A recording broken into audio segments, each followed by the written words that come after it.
البشر قل إن الموت الذي تفرون منه فإنه ملاقيكم ثم تردون إلى عالم الغيب والشهادة فينبئكم بما كنتم تعملون. উপস্থিত শ্রদ্ধেয় সম্মানিত আজকের জুমার মুসাল্লিয়ান ইকরাম, সর্বাগ্রে আমরা সেই মহান করুণাময় রব্বুল আলামিনের প্রশংসা, তেনারই হামদোসানা, তেনারই তারিফ করি, যিনি আমাদিগকে এই জামে মসজিদে আসার বসার একত্রিত হওয়ার তৌফিক নায়াত করেছেন। সকলে মিলে একবার বলে আলহামদুলিল্লাহ। তারপরে পরে আমাদের ধর্মের গুরু, ধর্মের নেতা, সর্বকালের সর্বযুগের সর্বশ্রেষ্ঠ মহামানব জনাবে মুহাম্মদুর রাসূলুল্লাহ, সকলে বলে সাল্লাল্লাহু আলাইহি ওয়াসাল্লাম, তিনার প্রতি সহস্র শান্তির ধারা বর্ষিত হোক। আল্লাহুম্মা সাল্লি আলাইহি ওয়া সাল্লিম বারিক আলাইহি। আমি আপনাদের সম্মুখে পবিত্র কালামুল্লাহ থেকে দুই জায়গা থেকে যে আয়াত তেলাওয়াত করেছি, সেই আয়াতকে কেন্দ্র করে আমি আমার সংক্ষিপ্ত তথ্য বলে বিবরণ তুলে দেওয়ার চেষ্টা করব ইনশাআল্লাহুল আজিজ। ওমা তৌফিক ইল্লা বিল্লাহ, আলাইহি তাওয়াক্কালতু ওয়া ইলাইহি উনীব। সেই বিষয় হচ্ছে আমাদেরকে সবাইকে মৃত্যুর স্বাদ গ্রহণ করতে হবে। আমরা জানি আমরা মানব জাতি, আল্লাহ পাক রব্বুল আলামিন পৃথিবীর বুকে অনেক ধরনের পশু পাখি কীট পতঙ্গ সৃষ্টি করেছেন। একথায় সবারই ওদের প্রাণ আছে। সেই আমরা যে জাতি, মুসলিম জাতি, আমরা যারা জীব, আমরা যারা মানুষ বলে প্রমাণিত, সেই আমাদেরকেও এই মৃত্যুর স্বাদ গ্রহণ করতে হবে। আমরা জানি যে পৃথিবীর বুকে আসার ধারাবাহিকতা, আসার সিরিয়াল 1 2 3 4 করে 1 ভাই 2 ভাই 3 ভাই 4 ভাই 5 ভাই এমন করে সবাই আসার একটা সিরিয়াল আমরা দেখতে পাচ্ছি। কিন্তু ফিরে যাওয়ার, পরকালে ফিরে যাওয়ার কোনো সিরিয়াল নেই, কোনো সিরিয়াল আমরা খুব দেখতে পাচ্ছি না। কারণ দেখা যাচ্ছে বাবা এসেছিল, ছেলে চলে গেল, ছেলে এসেছে, দাদু আছে, ছেলে নাতি চলে গেছে। তাহলে এভাবে করে আমরা দেখতে পাচ্ছি যে যাওয়ার কোনো সিরিয়াল খুঁজে পাওয়া যাচ্ছে না, আসার সিরিয়াল দেখা যায়।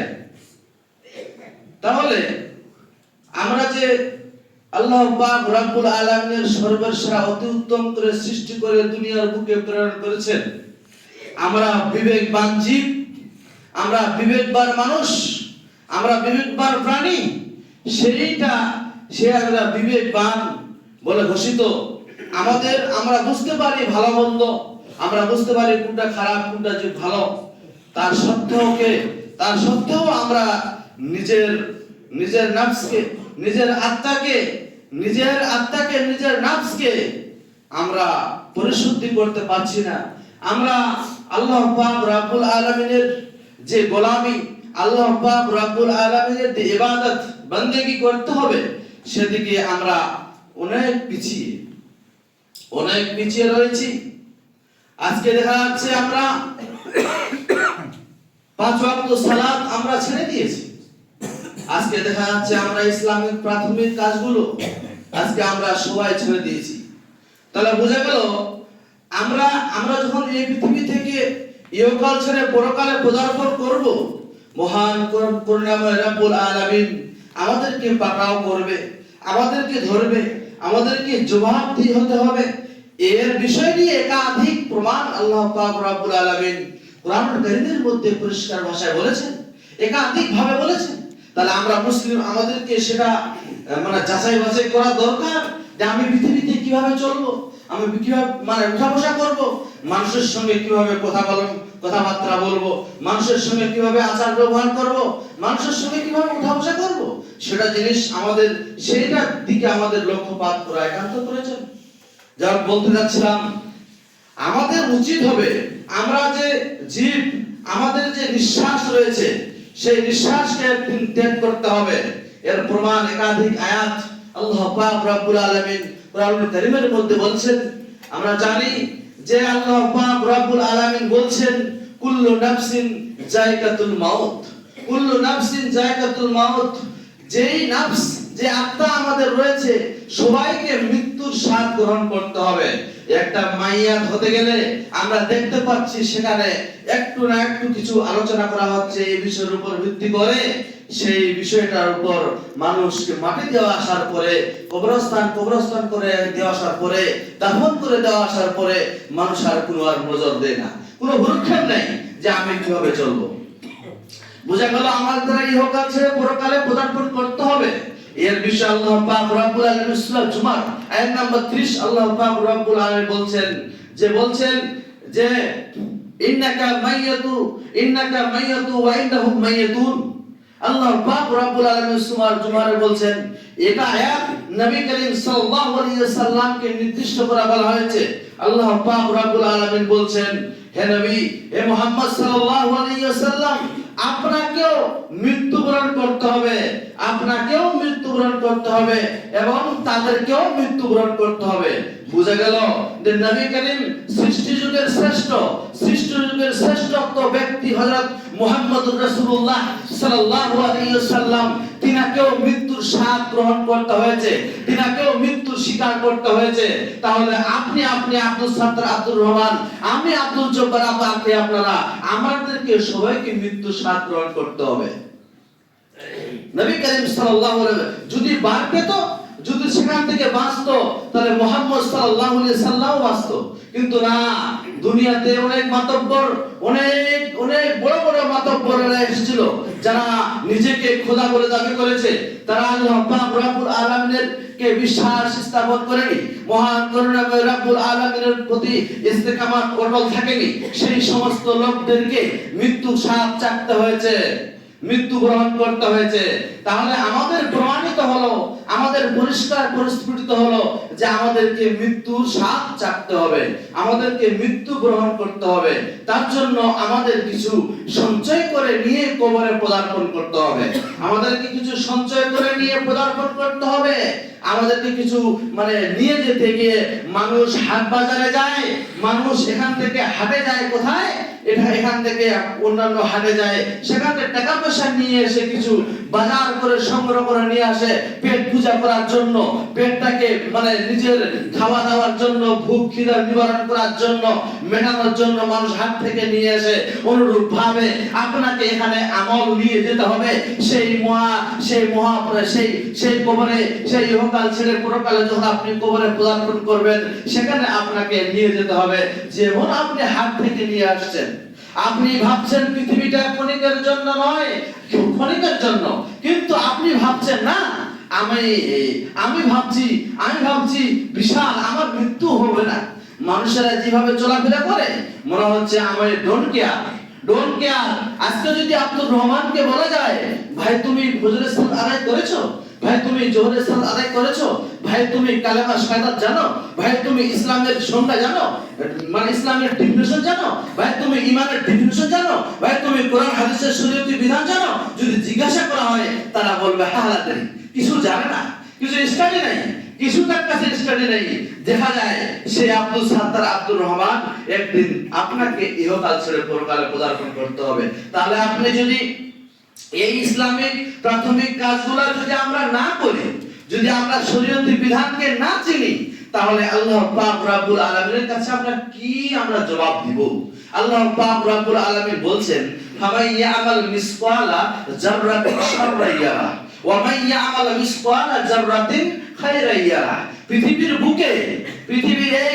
বুকে ফামান ইয়ামাল মিসকালা যাররাতিন শাররান ইয়ারা, এই পৃথিবীর বুকে কেউ যদি কিঞ্চিত পরিমাণ সে যদি কি করে গুনাহর কাজ করে থাকে, সরিষার দানার পরিমাণ, সেটা মহান করুণাময় রব্বুল আলামিন তাকে দেখিয়ে দিবে। তাকে দেখে না হবে তুমি এই কাজ করেছো টয়লেটে, তুমি এই কাজ করেছো ক্লিনিকে, তুমি এই কাজ করেছো ল্যাবে, তুমি এই কাজ করেছো হসপিটালে, তুমি এই কাজ করেছো আর কোথাও, এই সমস্ত আপনি সেদিন আপনাকে নথিপত্র তুলে দেওয়া হবে। আল্লাহ পাক রব্বুল আলামিন বলছেন ওয়া মান ইয়ামাল মিসকালা যাররাতিন খায়রান ইয়ারা, এবং আপনি যদি সেদিন আপনি যদি আজকে আপনি যদি আল্লাহ পাক রব্বুল আলামিনের ইবাদত বندگی, আল্লাহ পাক রব্বুল আলামিনের দাসত্ব, আল্লাহ পাক রব্বুল আলামিনের গোলামি চাকরামি যদি করে থাকেন, তাহলে আপনি সেদিন দেখতে পাবেন যে আমি সেদিন কি করেছিলাম। বড়গাছি মসজিদের সামনে একটা বড় ইটাল ছিল পড়ে মানুষের আঘাত করবে সেখানে লাগে, সেটাকে সরিয়ে দিলেন, সেটা দেখতে পাবেন। আপনি মানুষের উপকার করছেন সেটা দেখতে পাবেন। আল্লাহ পাক রব্বুল আলামিনের ইবাদত করছেন সেটা দেখতে পাবেন। আপনি হু করে উঠে এই ঠান্ডার দিনে আপনি ফজরের সালাত এর ঠান্ডা পানিতে ওযু করে আপনি ওযু করে নামাজ পড়লেন, সালাত আদায় করলেন, আল্লাহ পাক রব্বুল আলামিনের আয়াতকে আপনি মেনে নিলেন, নিশ্চয়ই আপনি সেদিন দেখতে পাবেন। পরিষ্কার আয়াত দ্বারা প্রমাণিত হয় যে আমি পৃথিবীতে যতই কাজ করি না কেন, আমি যেই কাজ করি না কেন, আমি সারা বিশ্বের লোক, আমরা সেদিন মহা করুণাময় রব্বুল আলামিন আমাদেরকে নথি তুলে দিবে। বোঝা গেল? বোঝা যায় যে আল্লাহ পাক রব্বুল আলামিন তাহলে আমাদেরকে ইহকাল ছেড়ে যখন আমরা পরকালে পদার্পণ করব, আমাদেরকে কিছু নিয়ে যেতে হবে, আমাদেরকে কিছু নিয়ে যেতে হবে। আজকে জানি মানুষের আগে একটা কথাই বলেছি যে যাওয়ার কোনো সিরিয়াল নেই, আল্লাহ পাক রব্বুল আলামিনের কাছে যাওয়ার কোনো সিরিয়াল নেই। ওয়ান জাস্ট এক্সাম্পল যদি উদাহরণ নিয়ে যেতে পারেন, একটা যেমন কিছুদিন আগে একটা অ্যাক্সিডেন্ট হয়েছিল, ট্রেন অ্যাক্সিডেন্ট। এই গাড়িটার নাম ছিল করমন্ডল এক্সপ্রেস, যেটা শিয়ালদা থেকে আপনার এতে যায়, শিয়ালদা থেকে যেটা আপনার বেঙ্গালুরুতে ঢুকে, সেই গাড়িটা বালেশ্বরে গিয়ে অ্যাক্সিডেন্ট হয়েছিল। সেখানে হাজার সেখানে শয় মানুষ সেকেন্ডের মধ্যে লাশ হয়ে গেল। লাশ হয়ে তারা রক্তাক্ত মানুষের খুঁজে পাওয়া যাচ্ছে না। কোন মানুষ সেখানেই পুঁতে মরে গেছে, কোন মানুষ মিশে গেছে, কোন মানুষ শেষ হয়ে গেছে। সেই দিকটা আপনি লক্ষ্যপাত করেছেন, সেদিকটা লক্ষ্যপাত করেছেন। তাহলে আপনি এখনই জীবিত, এখনই মৃত্যু, এখনই জীবিত, এখনই মৃত্যু। হযরত ওমর রাদিয়াল্লাহু হযরত ইবনে ওমর রাদিয়াল্লাহু তাআলা আনহু বলছেন, আমাকে নবী করিম সাল্লাল্লাহু আলাইহি ওয়াসাল্লাম দুই কাঁধ ধরে আমাকে বলছেন, তুমি এই পৃথিবীতে চলো পথচারীর মতো, তুমি এই পৃথিবীতে চলো পথচারীর মতো, তুমি এই পৃথিবীতে চলো মুসাফিরের মতো। হযরত ইবনে ওমর রাদিয়াল্লাহু তাআলা আনহু বলছেন যে আমাকে নবী করিম সাল্লাল্লাহু আলাইহি ওয়াসাল্লাম দুই কাঁধ ধরে এই কথা জানাচ্ছেন যে তুমি পৃথিবীতে চলো পথচারীর মতো আর মুসাফিরের মতো। পথচারীরা মানুষেরা কিভাবে চলে, মুসাফিররা কিভাবে চলে, তারা কি নির্দিষ্ট, তারা কি যখন মুসাফির আপনি এক জায়গা থেকে আরেক জায়গায় স্থানান্তরিত করবেন, সেখানে গিয়ে পৌঁছাবেন, সেই জায়গাতে আপনি ঠাই হয়ে থাকবেন চিরস্থায়ী। সেখানে আপনি ক্ষণিকের জন্য যান, সেখানে আপনি ক্ষণিকের জন্য যান, সেই ক্ষণিকের জন্য যান। মানুষেরা এখান থেকে রায়গঞ্জ যাবে, ক্ষণিকের জন্য যাবে, কিছুক্ষণের জন্য যাবে, আবার ফিরে আসবে তার গন্তব্যস্থলে, তার বাড়িতে, তার নিজের বাড়িতে চলে আসবে, সেখানে তার বাড়িটা চিরস্থায়ী। বলছে আপনি ওমর বলছেন রাসূল সাল্লাল্লাহু আলাইহি ওয়াসাল্লাম এই কথা আমাকে জানাচ্ছেন।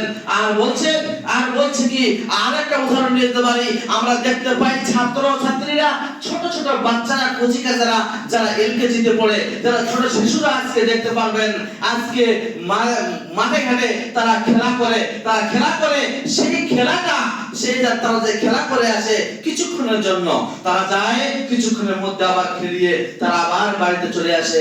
ওইভাবে আপনাকে ভাবতে হবে জীবনটা আপনার ওইভাবে ভাবতে হবে যে আমি ক্ষণিকের জন্য এসেছি, আজকে আমাকে লাশ হয়ে যেতে হবে, আজকে আমাকে কখন হতে হবে, আজকে আমাকে লাশ হয়ে যেতে হবে। ইবনে ওমর রাদিয়াল্লাহু তাআলা তিনি আরো বলছেন তিনি বলছেন যে মুসাফিরের মতো চলতে হবে, মুসাফির এবং পথচারীর মতো আমাদেরকে চলাফেরা এই পৃথিবীর বুকে করতে হবে। আমরা এখানে চিরস্থায়ীর জন্য আসেনি, আজকে আমরা এখানে জীবন যে আমার 100, 200, 300 বছর বাঁচবো, সে আল্লাহ পাক রব্বুল আলামিন আমরা এখন চিরস্থায়ীর জন্য আমরা পৃথিবীর বুকে আসতে পারিনি। যারা আমাদের কিছু সঞ্চয় করে ইহকালের জন্য, পরকালের জন্য কিছু এই দুনিয়া থেকে সঞ্চয় করে নিয়ে যেতে হবে। আল্লাহ পাক রব্বুল আলামিন সূরা বাকারা, আল্লাহ পাক রব্বুল আলামিন পরিষ্কার কালামুল্লাহর মধ্যে বলছেন যে ইয়া আইয়ুহাল্লাযীনা আমানু লা তুলহিকুম আমওয়ালুকুম ওয়ালা আওলাদুকুম আন যিকরিল্লাহ ওয়া মান ইয়াফআল যালিকা ফাউলাইকা হুমুল খাসিরুন। আল্লাহ পাক রব্বুল আলামিন বলছেন, ইয়া আইয়ুহাল্লাযীনা আমানু, হে ঈমানদাররা, হে মুত্তাকিনরা, হে মুমিনরা, তোমরা ভালো করে শুনে নাও, যারা তোমরা আল্লাহর প্রতি ইস্তিকামত রয়েছো, আল্লাহর প্রতি এক বলে বিশ্বাস করে নিয়ে তার প্রতি অটল রয়েছো, তোমরা শুনে নাও, ইয়া আইয়ুহাল্লাযীনা আমানু লা তুলহিকুম আমওয়ালুকুম ওয়ালা আওলাদুকুম আন যিকরিল্লাহ। তোমরা আল্লাহ পাক রব্বুল আলামিনের স্মরণ থেকে, তোমরা আল্লাহ পাক রব্বুল আলামিনের স্মরণ থেকে তোমাদের সন্তান সন্ততি, তোমার টাকা পয়সা, তোমার ধন দৌলত, তোমার টাকা পয়সা, তোমার ধন দৌলত থেকে তোমরা আল্লাহর স্মরণ থেকে গাফেল হয়ে যেও না। আল্লাহর স্মরণ থেকে গাফেল হয়ে যাও না। কেননা যদি আল্লাহ পাক রব্বুল আলামিনের স্মরণ থেকে আমাদের গাফিল হয়ে যেতে মানা করছে। আজকে আমরা দেখি গাফেল হচ্ছি না। আজকে দেখা হলো এমন কাজ পড়ে গেল, আপনি সালাত ছেড়ে দিচ্ছেন। আজকে আমি টাকা পয়সার জন্য আপনি দিল্লি গিয়ে পড়ে আছেন। টাকা পয়সার জন্য ধন দৌলত বাড়ি ঘর কিভাবে করা যায় তার জন্য আপনি সৌদি আরব চলে গেছেন। তার জন্য আপনি আপনার বাড়ি ত্যাগ করে অন্য জায়গায় চলে গেছেন। টাকা পয়সা রোজগার করার জন্য, ছেলে মেয়েকে কিছু করে দেওয়ার জন্য আপনি চলে গেছেন। কিন্তু আপনি আল্লাহ পাক রব্বুল আলামিনের ইবাদত থেকে দূরে সরে রয়েছেন। আপনি করেন না। যদি আপনি করতেন তাহলে আমরা ফজরের সালাত আদায় করছি 3 জন, ফজরের সালাত আদায় করছি 5 জন, কোনদিন 7 জন, কোনদিন 2 জন, কোনদিন 4 জন। যদি আপনারা আল্লাহ পাক রব্বুল আলামিন ইবাদত করতেন তাহলে মসজিদ এখন যেমন ভরেছে, আসরে ভরতো, মাগরিবে ভরতো, ইশারে ভরতো, ফজরে ভরতো। এভাবে করে আল্লাহ পাক রব্বুল আলামিনের ইবাদত বندگی করে মানুষের চোখে দেখা যায় লোকটা ইবাদতকারী, লোকটা আল্লাহ পাক রব্বুল আলামিনের ইবাদতকারী। তাহলে আয়াত দ্বারা বোঝা গেল আমরা আল্লাহ পাক রব্বুল আলামিনের ইবাদত বান্দেগী থেকে, আল্লাহ পাক রব্বুল আলামিনের ইবাদত বান্দেগী আমরা দূরে সরে রয়েছি। আমাদের সন্তান সন্ততির টাকা পয়সা আমাদেরকে গাফেল করে দিয়েছে, আমাদেরকে উদাসীন করে দিয়েছে। বলতে যাচ্ছিলাম আল্লাহ পাক রব্বুল আলামিন আমাদেরকে যেন, আল্লাহ পাক রব্বুল আলামিন আমাদেরকে যেন, আমরা যেন পরিষ্কার, আমরা ভালোভাবে আল্লাহ পাক রব্বুল আলামিনের দাসত্ব, গোলামি, চাকরামি, ইবাদত বান্দেগী করতে পারি। সকলে মিলে একবার বলুন আমিন। শুধু তাই নয়, আল্লাহ পাক রব্বুল আলামিন আরো বলছেন, আল্লাহ পাক রব্বুল আলামিন বলছেন, আজকে আমরা যদি তারপরে নেক্সট আয়াতে, সেই আয়াতে আল্লাহ পাক রব্বুল আলামিন বলছেন যে আমাদেরকে যদি কিছু খরচ করতে হয় আল্লাহর রাস্তায়, সেটাকে মৃত্যু আসার আগে, সেটাকে মৃত্যু আসার আগে আমাদেরকে খরচ করতে হবে। আল্লাহ পাক রব্বুল আলামিনের মৃত্যু আসার আগে, যেদিন আমার মৃত্যু আসবে তার আগে থেকে আমাদেরকে এই পৃথিবীতে খরচ করতে হবে আল্লাহর রাস্তায়। তাহলে বোঝা গেল যে মৃত্যু কখন আসবে সেটা আমরা জানি না, কিন্তু তার আগে আমাদের দান, খয়রাত, সাদকা, ইবাদত বান্দেগী আল্লাহ পাক রব্বুল আলামিনের করে যেতে হবে। বলতে পারছি আল্লাহ পাক রব্বুল আলামিন আরো বলছেন কোরআনুল কারীমের মধ্যে সূরাতুল জুমা, সেখানে আল্লাহ পাক রব্বুল আলামিন বলছেন, কুল ইন্নাল মাউতাল্লাযী তাফিরুনা মিনহু ফাইন্নাহু মুলাকীকুম সুম্মা তুরাদ্দুনা ইলা আলিমিল গায়বি ওয়াশ শাহাদা। আল্লাহ পাক রব্বুল আলামিন বলছেন নবী করিম সাল্লাল্লাহু আলাইহি সাল্লামকে, হে নবী সাল্লাল্লাহু আলাইহি সাল্লাম, আপনি বলে দিন যে যারা মৃত্যু থেকে পলায়ন পর তাদেরকে বলে দাও তারা আল্লাহ পাক রব্বুল আলামিনের কাছে তাদেরকে ফিরে যেতে হবে। আল্লাহ পাক রব্বুল আলামিনের কাছে নিশ্চয় আল্লাহ পাক রব্বুল আলামিনের মৃত্যুতে তাকে মুখোমুখি হতে হবে। আল্লাহ পাক রব্বুল আলামিনের মৃত্যুতে তাদেরকে মুখোমুখি হতে হবে, কথাই সত্য। তাদেরকে আল্লাহ পাক রব্বুল আলামিন গ্রাস করবে না, এই কথাই সত্য। আল্লাহ পাক রব্বুল আলামিন নবী করিম সাল্লাল্লাহু আলাইহি সাল্লামকে দিয়ে কথা জানাচ্ছেন যে তারা আমরা মৃত্যু থেকে পলায়ন করে দূরে সরে আছি, কিন্তু সেটা আমাদেরকে লক্ষ্যপাত করতে হবে। আজকে দেখা যায় নবী করিম সাল্লাল্লাহু আলাইহি সাল্লাম যখন কোনো মাইয়াত আমাদের সামনে মানে হচ্ছে নবী করিম সাল্লাল্লাহু আলাইহি ওয়াসাল্লাম সেদিনে তিনি কি করতেন, সেদিন তিনি কি করতেন, একটা কাঠি দিয়ে তিনি মাথাটা নিচু করে তিনি এভাবে করে আঁকতেন, তিনি এভাবে করে মাটিতে আঁকতেন। কিন্তু আজকে আমরা যখন আমাদের কোন সমাজে মৃত্যু কোনো মাইয়া হচ্ছে, কোনো মাইয়া যখন মৃত্যুবরণ হচ্ছে, আমরা কি করছি, সেটাকে মনে হচ্ছে হাড়ি লাগিয়েছি, এদিকে গল্প, এদিকে গুজব, এদিকে আর কিছু, এদিকে আর কিছু, এদিকে রান্না বান্না, এদিকে খাওয়া দাওয়া, এদিকে আর কিছু। কিন্তু এ কথাই সত্য, রান্না বান্না আপনাকে খেতে হবে, কথা হয়, কিন্তু আপনি খাওয়ান না, আপনি 10 জন 5 জন 7 জন লোককে নিয়ে ডাকে নিয়ে এভাবে করে খাওয়ান, কিন্তু আপনি কি করছেন, আপনি কি করছেন, এটা নড়িয়ে নিয়ে সেখানে গিয়ে চুলা ধরিয়ে আপনি রান্না বান্না চালু করে দিচ্ছেন। এমন রান্না বান্না চালু দিচ্ছেন, কবরের দিকে আপনার কোনো নিশা নেই, এমন রান্না বান্না আপনি চালু করে দিয়েছেন, সে তার দিকে আপনার ধ্যান নেই। আপনাকে বলেনি আপনি খাওয়ান না খাওয়ান, কিন্তু আপনাকে ধ্যান রাখতে হবে, কথাই সত্য। আপনি এদিকে হার্ডলি করছেন, এদিকে মৃত্যু হয়েছে, এদিকে হার্ডলি করছেন, এদিকে আর কিছু করছেন, কিন্তু নবী করিম সাল্লাল্লাহু আলাইহি ওয়াসাল্লাম নিচে একটা কাঠি দিয়ে আঁকতেন, আর তিনি মনে হচ্ছে এমন নির্মল এমন ভাবে তিনি টেনশনে মানে পড়েছেন যে আল্লাহ পাক রব্বুল আলামিনের নবী তিনি এইভাবে কাজটা করতেন মাইয়াত বলে। কিন্তু আপনি আজকে আমাদের সচেতন হতে হবে সেদিকটা, এদিকে মাইকে হাঁকাহাঁকি, এদিকে আর কিছু হাঁকি, এদিকে মুয়াজ্জিন কি বলছে, ওই লোকটা আব্দুল সাত্তার 60 বছর বয়স হয়েছিল, সেই 60 বছর বয়সে মুয়াজ্জিন 60 বছর ধরে থাকে হাইয়া আলাস সালাহ হাইয়া আলাল ফালাহ আসসালাতু খায়রুম মিনান নাওম, হাঁকিয়ে লোকটা 60 বছর ধরে মসজিদে আযান দিচ্ছে, হাঁকাচ্ছে। আর ওদিকে ওবার সেদিন মারা গেছে আব্দুর রহমান, তো আব্দুর রহমান মারা গেছে, মাইকে হাঁকাতে হবে, অথচ সে বেনামাজি। সেটা কি মাটি দিয়ে কোনো লাভ আছে? আপনার কি লাভ আছে? আপনার সেটা কি আছে? সে লোকটা বেনামাজি, তাহলে আপনি সেটা হাঁকাচ্ছেন, আপনি মাইকের সামনে হাঁকাচ্ছেন, আর মুয়াজ্জিন তাকে হাঁকিয়েছে 60 বছর। আসুন নামাজের দিকে, ঘুম থেকে নামাজ উত্তম, এই কথা জানাচ্ছে মুয়াজ্জিন সাহেব, কিন্তু আপনি সেটাকে নজর দিচ্ছেন না। বলতে যাচ্ছিলাম, আপনি সচেতন হন, সচেতন ব্যক্তি করব। আমরা এখন শিক্ষিত সমাজ, আমরা এখন বুঝি কোনটা ভালো কোনটা মন্দ। আমাদের পরকালে গিয়ে আল্লাহ পাক রব্বুল আলামিন পাকড়াও করবে, কথা সত্য। আল্লাহ পাক রব্বুল আলামিনের কাছে দোয়া করি আমাদেরকে যেন আল্লাহ পাক রব্বুল আলামিন আমরা যেন কবর থেকে বাঁচি, আমরা থেকে মৃত্যু সাধ্য আমাদেরকে চাকতেই হবে, আমাদের মৃত্যুটা যেন ভালো মতো হয়। আরো অনেক কিছু বলার ছিল, সময় সংকীর্ণ।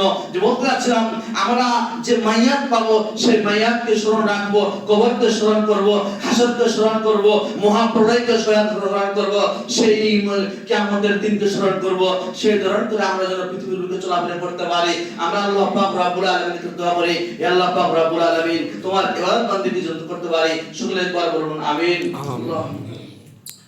সকলে বলুন আমিন। আল্লাহ পাক রব্বুল আলামিন যেন আমাদেরকে আমাদের মৃত্যু যেন ভালো হয়, আমাদের মৃত্যু যেন আমরা এই ইহকাল ছেড়ে পরকালে পদার্পণ করতে পারি ঈমানের হালাতে। সকলে একবার বলুন আমিন। আল্লাহুম্মা আনসুর মান নাসারা দীন মুহাম্মদ সাল্লাল্লাহু আলাইহি ওয়াসাল্লাম। আল্লাহুম্মা আনসুর